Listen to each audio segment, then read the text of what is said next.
Hello students, स्वागत है आप सभी का प्रीलिम्स 2023 के क्वेश्चन एंड आंसर सीरीज़ के अंदर। स्टूडेंट्स, अगर हम बात करें सीरीज़ के बारे में तो इस सीरीज़ के अंदर आपके मोर देन 1000 क्वेश्चंस हैं, उनकी हम प्रैक्टिस करेंगे।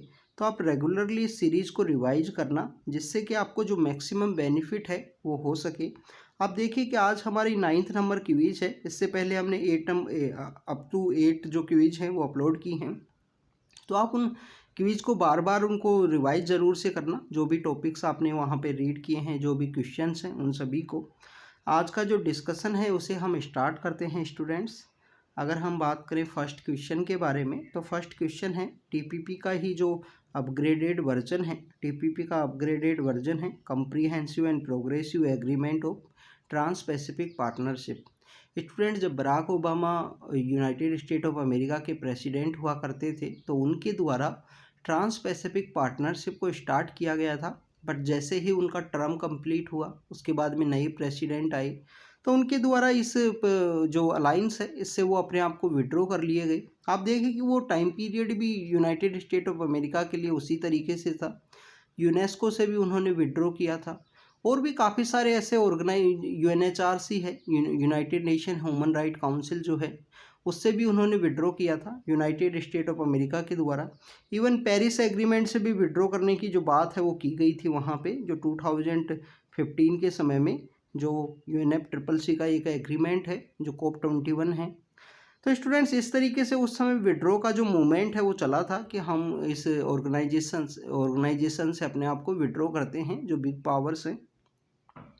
तो जैसे ही यूनाइटेड स्टेट ऑफ अमेरिका के द्वारा विड्रॉ किया गया, ये जो फ्री ट्रेड एग्रीमेंट है जापान के द्वारा उसको लीड किया गया, और उस टीपीपी का जो नाम है वो चेंज कर दिया गया comprehensive and progressive agreement of trans Pacific partnership. ये जो फ्री ट्रेड एग्रीमेंट है, ये 2018 के समय में, जो चिली के अंदर एक सिटी है काफ़ी फेमस है, सेंटियागो के अंदर इसको साइन किया गया था 2018 के समय में। कौन कौन से कंट्रीज एसोसिएटेड हैं, तो आप यूनाइटेड स्टेट ऑफ अमेरिका को विड्रॉ कर दीजिए, उसके बाद में जो भी कंट्री हैं जो टीपीपी के पार्ट हुआ करते थे, वो सभी कंट्रीज जिसके मेंबर हैं, ऑस्ट्रेलिया, न्यूजीलैंड है, ब्रुनेई है, कनाडा एंड चिली हैं। इसके अलावा आपको जापान तो मेन लीडर है ही इसी का, मलेशिया है, इंडोनेशिया है, मैक्सिको है, पेरू है, वियतनाम है, सिंगापुर है। तो इस तरीके से आपको जो कंट्री जो देखने के लिए मिलेंगे, तो आप देखिए मैक्सिको भी है, चिली भी है, जापान भी है। तो यहाँ पे जो राइट आंसर होगा वो होगा डी आंसर। नेक्स्ट क्वेश्चन के बारे में अगर हम बात करें स्टूडेंट, नेक्स्ट है माउंट मेरापी के बारे में। माउंट मेरापी अभी रिसेंटली वोल्केनिक इरप्शन की वजह से भी न्यूज़ के अंदर में था। स्टूडेंट्स, ऐसे क्वेश्चंस को आप किसी भी तरीके से याद नहीं रख सकते। इनको याद करने का एक ही तरीका होता है, जब आप न्यूज़पेपर्स रीड करते हो तो उनको केयरफुली वे में अगर आपने रीड किया है तो आप उनको याद रख पाओगे। स्टूडेंट्स, ये रिसेंटली वोल्केनिक इरप्शन की वजह से न्यूज़ में था, तो इस वजह से आपको बस पता होना चाहिए कि कहाँ पे ये जो वोल्केनिक इरप्शन है वो हुआ है। क्योंकि अगर आप इनको याद करने के तरीके से जाओगे तो फिर आपका जो स्टैटिक पार्ट है वो आपसे रह जाएगा। क्योंकि यहाँ तो यूपीएससी की प्रिपरेशन में तो आपको बैलेंस है वो इस्टेब्लिश करना है ना, ये आपका स्टैटिक पार्ट, आपके जो करंट अफेयर्स हैं, और किसी भी सब्जेक्ट के अंदर या टॉपिक के अंदर टू मच जो परफेक्शनिस्ट है ना, वो बनने की कोशिश मत करना। एक बैलेंस प्रिपरेशन रखिए, नॉर्मल नॉलेज आपको होनी चाहिए।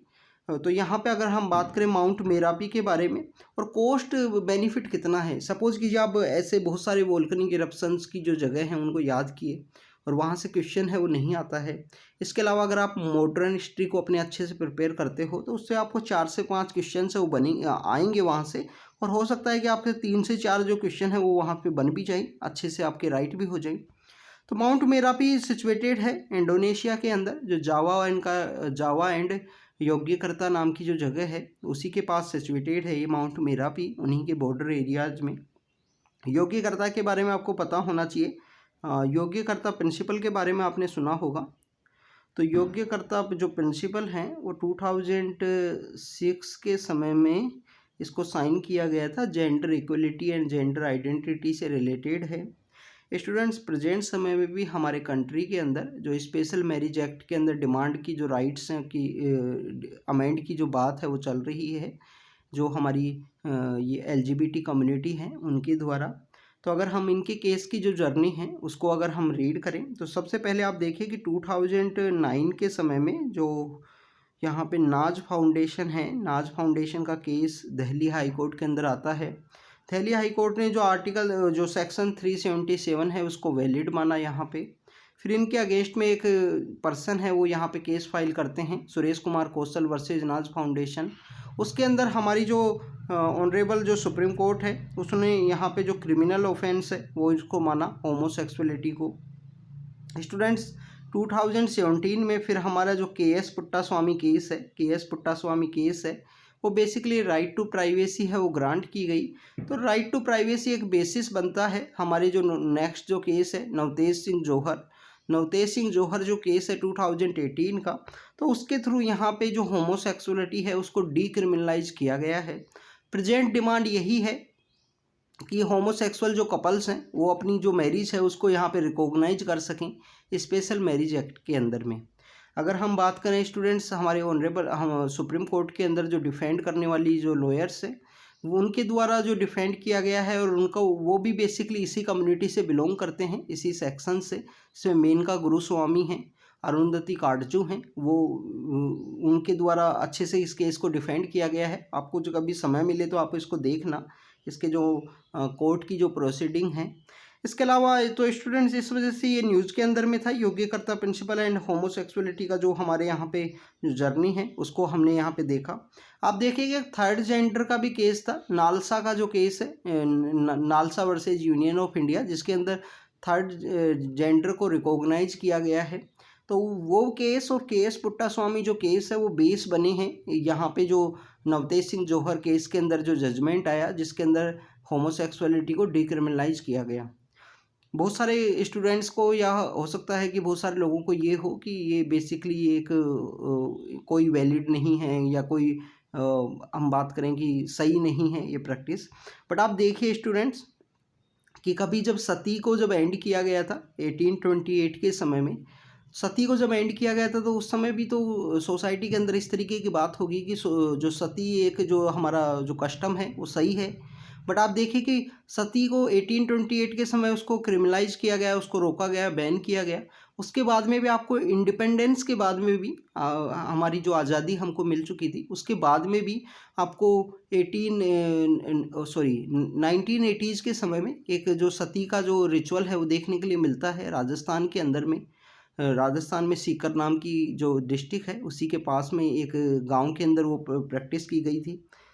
तो आप देखें कि बैन करने के काफ़ी दिन बाद में भी वो प्रैक्टिस है वो देखने के लिए मिलती है। तो हो सकता है कि सोसाइटी में चाहिए ऐसे जो लोग हैं जो होमोसेक्सुअलिटी से बिलोंग करते हैं, LGBT कम्युनिटी से बिलोंग करते हैं, वो लेस देन 1% हो, बट उनका भी तो राइट है ना, उनका भी अधिकार है, उसको ही तो सेव करना है। कॉन्स्टिट्यूशन का मीनिंग यही है कि जो माइनॉरिटी में जो कितने ही लोग हों, चाहे 1% हो या लेस देन 1% हो, उनको भी यहाँ पे जो प्रॉपर राइट्स हैं, प्रॉपर सेफगार्ड हैं वो प्रोवाइड करवाना है। नेक्स्ट अगर हम बात करें स्टूडेंट, नेक्स्ट है भासोली स्कूल ऑफ पेंटिंग के बारे में। ये पहाड़ी स्कूल ऑफ पेंटिंग है। तो यहाँ पे देखिए कि बताया गया है कि सदर्न इंडिया के अंदर ये ओरिजिनेट होती है, तो काफ़ी गलत है ये। जो भासोली स्कूल ऑफ पेंटिंग के बारे में बात करें, जम्मू एंड कश्मीर के अंदर जो रीजन है वहाँ से ये ओरिजिनेट होती है और पहाड़ी स्कूल की इसको फर्स्ट पेंटिंग के रूप से जाना जाता है। अब देखिए पहाड़ी स्कूल के बारे में अगर हम बात करें तो दो यहाँ पे स्कूल है। एक तो भासोली स्कूल है, ये जो 17वीं सेंचुरी में आपको देखने के लिए मिलती है। राजा कृपाल पाल इसको बेसिकली पैट्रोनाइज करते हैं भासोली स्कूल को। सेकंड है कांगड़ा स्कूल। कांगड़ा स्कूल में उस समय में जो राजपूत किंगडम्स हुआ करते थे, जिसमें गुलेर है, कांगड़ा स्कूल वहाँ पे डेवलप होती है। वहाँ पे जो राजा संसार चंद हैं उनके द्वारा उस बेसिकली जो कांगड़ा स्कूल है उसको पैट्रोनाइज किया गया था। तो फर्स्ट स्कूल ऑफ पहाड़ी पेंटिंग है, बिल्कुल सही है। और ये यहाँ पे जम्मू एंड कश्मीर में जो रीजन है वहाँ पे ये ओरिजिनेट होती है, तो सेकंड स्टेटमेंट यहाँ पे करेक्ट होगा। इसके अलावा अगर हम भासोली स्कूल ऑफ पेंटिंग के बारे में बात करें तो मिनिएचर पेंटिंग हुआ करती थी। यहाँ पे फेस के थ्रू जो एक्सप्रेसिव फेस हैं वो यूज़ किए जाते थे। बिग आई है, लोटस जो यहाँ पे जो कैरेक्टराइजेशन है वो आपको देखने के लिए मिलेगा। राजा कृपाल पाल हैं, मेन पैट्रोनाइज हैं। इनके द्वारा जो भानु दत्ता की जो रास मंजरी है, गीत गोविंदा है, रामायण और इनकी थीम के ऊपर ही यहाँ पे जो पेंटिंग है वो आपको देखने के लिए मिलेगी। अगर हम बात करें स्टूडेंट नेक्स्ट क्वेश्चन के बारे में, नेक्स्ट क्वेश्चन है हमारी प्रेस क्लब ऑफ इंडिया के बारे में। सॉरी स्टूडेंट, प्रेस क्लब नहीं होगा, प्रेस काउंसिल होगा। प्रेस काउंसिल ऑफ इंडिया के बारे में है। तो क्या ये कॉन्स्टिट्यूशनल बॉडी है क्या? स्टूडेंट कॉन्स्टिट्यूशनल नहीं है, स्टैट्यूटरी बॉडी है। कॉन्स्टिट्यूशन के द्वारा तो इसको इस्टेब्लिश ही नहीं किया गया है, किसी भी आर्टिकल के अंदर मेंशन नहीं है। पहले तो इनको 1966 का जो समय है उस समय में इनको इस्टेब्लिश किया गया था। फिर 1978 के समय में इसको जो स्टैट्यूटरी स्टेटस है वो ग्रांट किया गया। मुदोलकर जो कमेटी है वो बनती है, वो इसके फर्स्ट चेयरमैन हुआ करते थे। रिसेंटली जो रंजना मैम है सुप्रीम कोर्ट की जो जज रही हैं, उनको यहाँ पे फर्स्ट वुमेन चेयरपर्सन के रूप में इनको यहाँ पे अपॉइंट किया गया है प्रेस काउंसिल ऑफ इंडिया के चेयरपर्सन के रूप में। रंजना देसाई मैम वही हैं जो अभी रिसेंटली डीलिमिटेशन कमीशन को भी उन्होंने हेड किया था, जो जम्मू एंड कश्मीर के लिए डीलिमिटेशन कमीशन था। इसके अलावा स्टूडेंट्स अगर हम बात करें कि प्रिंट मीडिया और इलेक्ट्रॉनिक मीडिया दोनों को ही ये रेगुलेट करता है, तो आप देखिए कि आपको पता होना चाहिए कि इलेक्ट्रॉनिक मीडिया के ऊपर इनका कोई भी जो पावर है वो नहीं है। तो यहाँ पे आप देखिए कि ओनली 2 है वो करेक्ट है, बी यहाँ पे आंसर होगा। ये जो रंजना देसाई मैम है प्रेस काउंसिल ऑफ इंडिया है, इसके बारे में हमने जो हमारे करंट अफेयर्स की रिवीजन सीरीज़ है उसके अंदर भी डिस्कस किया है। हमने कंप्लीट ईयर के जो करंट अफेयर्स की रिवीजन सीरीज़ है उसके अंदर भी इस टॉपिक को डिस्कस किया था। नेक्स्ट अगर हम बात करें स्टूडेंट, नेक्स्ट है पपेट्रीज़ के बारे में। पपेट्रीज़ यहाँ पे पूछी गई है कि कौन सी पपेट्री कौन से स्टेट से रिलेटेड है। तो आप देखिए कि कठपुतली आपको कहाँ पे देखने के लिए मिलती है? कठपुतली आपको राजस्थान के अंदर देखने के लिए मिलती है। और ये बेसिकली लेग्स का जो एब्सेंस है वो नहीं होता, लेग्स यहाँ पे जो प्रेजेंट नहीं पाई जाती हैं इस पेंटिंग के अंदर में। पावाकुट्ठू की अगर हम बात करें, पावाकुट्ठू बेसिकली ग्लो पेंटिंग है, ग्लो पपेट्री है। पावाकुट्ठू के ऊपर आपको कथकली का जो इन्फ्लुएंस है वो देखने के लिए मिलता है। कलरफुल इनके हेड गियर्स होते हैं, जो इनका फेस है उसके ऊपर कलर्स यूज किए जाते हैं। रावण छाया एक शैडो यहाँ पे पपेट्री है और उड़ीसा के अंदर इसको प्रैक्टिस किया जाता है। तो आप देखिए कि कठपुतली और रावण छाया है वो करेक्ट हैं। पावाकुट्ठू है वो कथकली का इन्फ्लुएंस दिखाया गया है, तो आप देखिए कि केरल के अंदर ही होगी, केरला के अंदर ही होगी। तो इस तरीके से आप देखिए कि 2 करेक्ट हैं। स्टूडेंट्स अगर हम बात करें पपेट्री के बारे में, puppetry basically ancient form of entertainment है, वो यूज किया जाता था एंटरटेनमेंट के पर्सपेक्टिव से। इसके जो एविडेंस है वो आपको हमारी इंडस वैली सिविलाइजेशन है, संगम एज की जो किताब है शिलापादिक्रम, उसके अंदर भी देखने के लिए मिलते हैं। शिलापादिक्रम को किसके द्वारा लिखा गया था? इलांगो अडिगल है, जिन कोवलन और माधवी की जो लव स्टोरी है उसको उसने बताया गया है।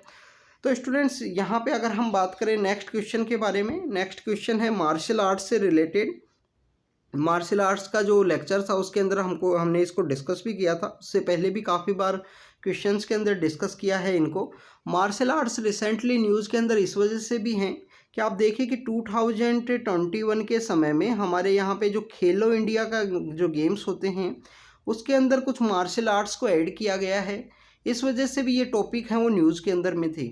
आप देखिए कि मार्शल आर्ट की अगर हम बात करें, इम्बुआन रेसलिंग जो आपको है ये मिजोरम के अंदर देखने के लिए मिलेगी। गटका जो पंजाब के अंदर प्रैक्टिस की जाती है। मार्च के अंदर जो यहाँ पे आनंदपुर साहिब के अंदर एक मेला लगता है, वहाँ पे इसकी जो प्रैक्टिस प्रेजेंट समय में जो काफ़ी बड़े वे पे देखने के लिए मिलती है। तो होली मोहल्ला उस फेस्टिवल को बोलते हैं। थोड़ा की अगर हम बात करें, जो हिमाचल प्रदेश के अंदर बैसाखी के समय पे प्रैक्टिस की जाती है। तो आप देखिए कि तीनों के तीनों यहाँ पे जो मार्शल आर्ट्स हैं वो करेक्ट हैं, तो सी आंसर यहाँ पे होगा। मार्शल आर्ट्स को आप अच्छे से प्रिपेयर करना। हमारे जो नॉर्थ ईस्ट की जो मार्शल आर्ट्स हैं, जैसे सरी सरक है, वो छेबी गडगा है, इस तरीके की जो आपको जो मार्शल आर्ट्स हैं वो आपको देखने के लिए मिलेंगी। तो उनको आप अच्छे से प्रैक्टिस करना, क्योंकि आप देखते हो सकता है कि क्वेश्चन पूछ लिया जाए मैच द कॉलम में। नेक्स्ट अगर हम बात करें स्टूडेंट्स, नेक्स्ट यहाँ पे पूछा गया है कि ऐसे कौन से राजा हैं जिनके द्वारा अपने कोर्ट को, जो पर्शियन जो यहाँ पे एडिकेट्स हुआ करते थे, उनके ऊपर अपने कोर्ट को चेंज किया गया। सजदा और पैबोस जो है वो यहाँ पे स्टार्ट किया गया। सजदा और पैबोस क्या होते हैं कि आपको जो राजा है उसके जो पैर हैं वो चूमने हैं, और राजा को यहाँ पे जो सजदा है, सजदा करना है जब भी आप कोर्ट के अंदर एंट्री करो। तो ये सजदा और पैबोस के जो यहाँ पे एडिकेट्स हैं ये पर्शियन कोर्ट्स के अंदर देखने के लिए मिलते थे।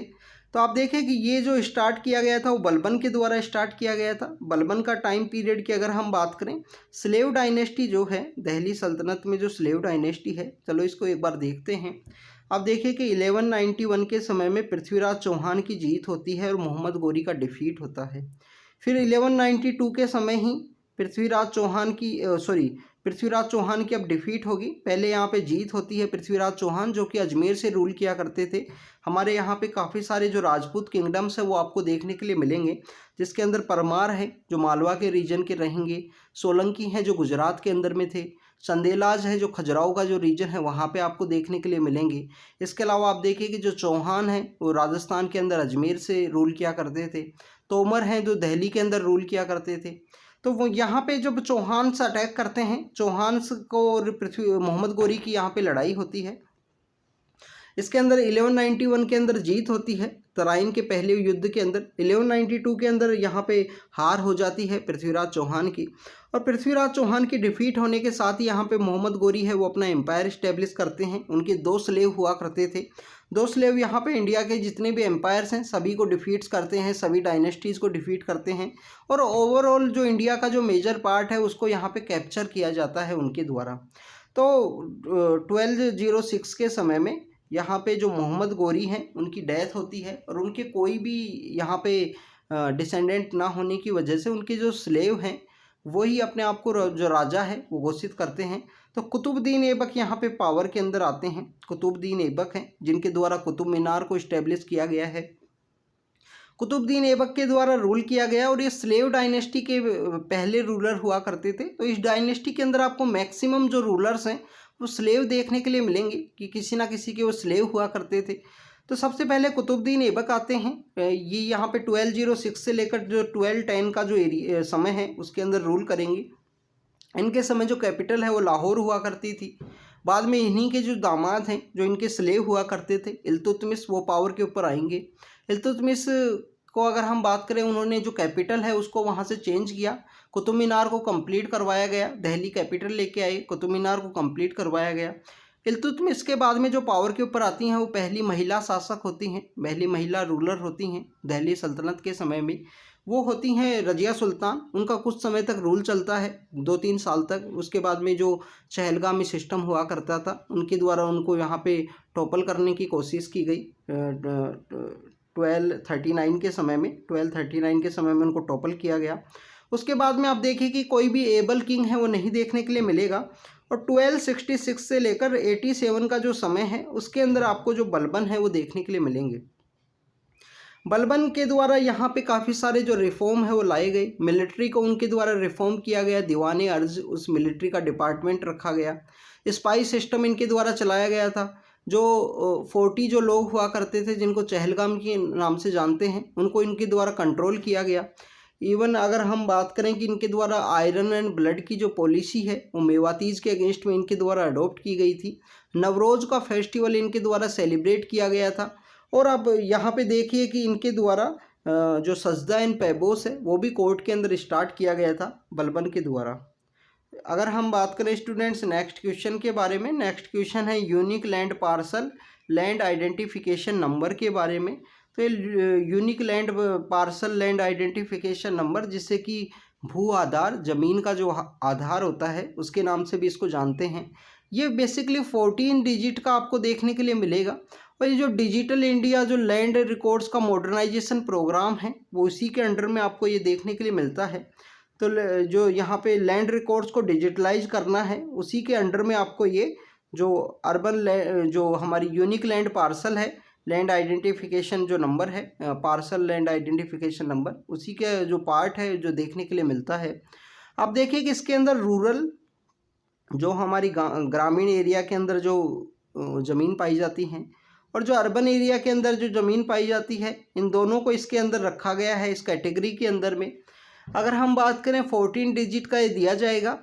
और डिजिटल इंडिया जो लैंड रिकॉर्ड मॉडर्नाइजेशन प्रोग्राम है वो यहाँ पे मिनिस्ट्री ऑफ रूरल डेवलपमेंट का है, जो ग्रामीण विकास मंत्रालय है, तो रूरल डेवलपमेंट का है। आप देखना कि आपको यहाँ पे जो क्वेश्चन इस तरीके से पूछ लिया जाएगा, क्या कि मिट्टी का है, जो मिनिस्ट्री ऑफ इलेक्ट्रॉनिक है उसका है, क्या पंचायती राज मिनिस्ट्री के अंडर में आता है? तो ये आपको पता होना चाहिए, मिनिस्ट्री ऑफ रूरल डेवलपमेंट के अंडर में ये प्रोग्राम है और उसी के अंडर में ये unique land parcel land identification जो नंबर है जो 14 डिजिट का होगा उसको स्टार्ट किया गया है।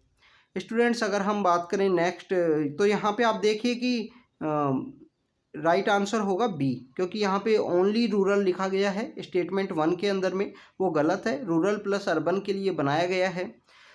नेक्स्ट अगर हम बात करें क्वेश्चन के बारे में, तो यहाँ पे पूछा गया है कि जो महात्मा गांधी थे जब अफ्रीका से इंडिया वापस आए थे तो इनको जो चंपारण की जो जगह है उसमें जो 3 कठिया सिस्टम के अगेंस्ट में जो इंडिगो प्लांटर्स हुआ करते थे, इंडिगो फार्मर्स की जो आवाज़ उठाने के लिए किसके द्वारा इन्वाइट किया गया था? तो राजकुमार शुक्ल हैं। राजकुमार शुक्ल के द्वारा गांधी जी को लेटर लिखा गया कि बापू आप यहाँ पे आइए और ये यहाँ पे जो प्रॉब्लम्स है 3 कठिया सिस्टम के बारे में, 3 कठिया सिस्टम की जो प्रॉब्लम्स उनको बताई गई राजकुमार शुक्ल के द्वारा। हाँ, उस मूवमेंट के अंदर में आपको राजेंद्र प्रसाद हैं वो देखने के लिए मिलेंगे। गांधी जी के द्वारा इनको लीडर भी प्रिपेयर किया गया था, जैसे कि आप देखिए खेड़ा का जो मूवमेंट है उसके अंदर में जो इंदुलाल याग्निक हैं और सरदार पटेल हैं, जो हमारे सरदार टाइटल तो उनको बाद में बारडोली जो सत्याग्रह है उसकी वहाँ पे जो महिलाएं हैं उनके द्वारा दिया गया था। खेड़ा मूवमेंट के द्वारा गांधी जी के द्वारा जो सरदार पटेल है उनको भी एक लीडर वहाँ पे प्रिपेयर किया गया था। तो यहाँ पे राजकुमार शुक्ल जो हैं वो राइट आंसर होगा। एक क्वेश्चन यहाँ पे बिहार पीसीएस के अंदर भी पूछा जाता है, क्योंकि चंपारण बिहार के अंदर सिचुएटेड है, कि गांधी जी की वहाँ पे किनके द्वारा जो जान है वो बचाई गई थी? तो एक बतख मियाँ नाम के एक पर्सन हुआ करते थे, बतख मियाँ के द्वारा जो है बेसिकली गांधी जी को जो पॉइजन देने का एक वहाँ पे कॉन्स्पिरेसी चला था, तो बतख मियाँ के द्वारा जो गांधी जी की जो जान है वो बचाई गई थी वहाँ पे।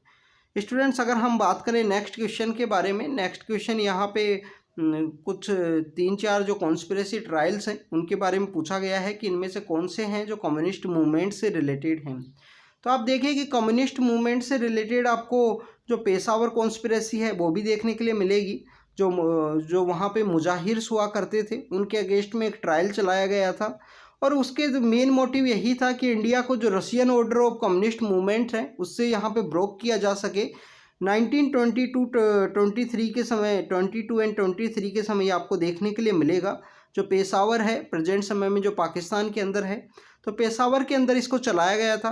कानपुर कॉन्स्पिरेसी की अगर हम बात करें उसी मूवमेंट के समय इसको कानपुर जो बोलसावी केस के रूप से भी जानते हैं, 1924 के समय इसको चलाया गया। इसके अंदर जो नलिनी गुप्ता हैं, ऐसे डांगे हैं, ऐसे जो लीडर्स हैं वो इससे एसोसिएटेड हुआ करते थे।